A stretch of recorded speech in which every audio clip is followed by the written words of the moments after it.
This birthday boy bounced back from his abusive father. This guy, who put his name in the history of music by defying his father, was Wolfgang Amadeus Mozart. He ran away from his family at the age of 25 to pursue what he really wanted to do. His father, Leopold, started to teach Mozart music at the age of 4. Mozart's love for music was obsessive almost. He would play for hours on end. His parents had to stop his practice and forced him to go to bed at night. By the age of 5, Mozart already composed small pieces of music. Both he and his sister Mary Ann were very charming and had obvious talents that Leopold capitalized on very early. He organized concerts, dressed the children up, and charged the audience for the performance. They started to work very early on. Mozart's popularity skyrocketed. He became the main financial support for the family. The family traveled across Europe for plays and concerts, and Mozart met Bach and some of the most influential minds in the music industry. He was absorbing like a sponge, refining his skills and his talents even more. But then the children grew up and the curiosity died down. Leopold decided that it would be safe and financially stable for Mozart to be a court musician. But Mozart's true love was the theater and the opera. His music was considered unorthodox at the time because it conveyed all kinds of emotions: dread, anxiety,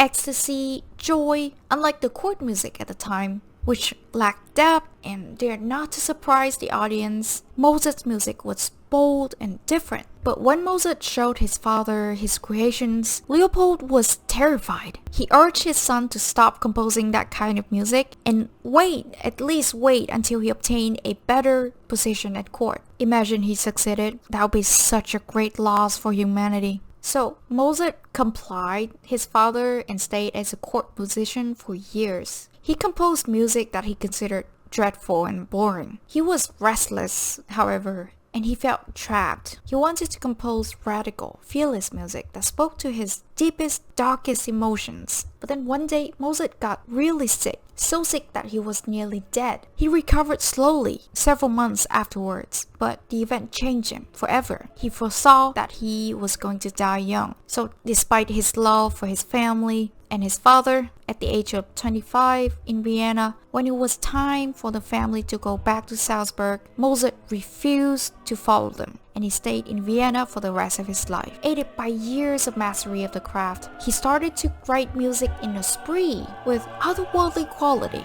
He was not afraid to upset his audience with his music. The audience was in awe when they saw Mozart live. Never before have they experienced such a wide range of emotions that Mozart's music got to offer. Mozart was so talented and prolific that he composed one of the most celebrated operas of all time, Don Giovanni, in a single night. The night before the premiere, he went drinking with his friends, and not until they warned him about the deadline he had the day after that he rushed home. And so with his wife singing to keep him awake, he stayed up and finished Don Giovanni. It was 2 hours and 47 minutes long. Mozart's gift came with a great cost, however. He went all in, living and breathing to compose magnificent music at an inhuman rate. Born on January 27, 1756 in Salzburg, Austria. Shout out to Austria! Mozart died at the age of 35 due to exhaustion, but his music lived on to this day.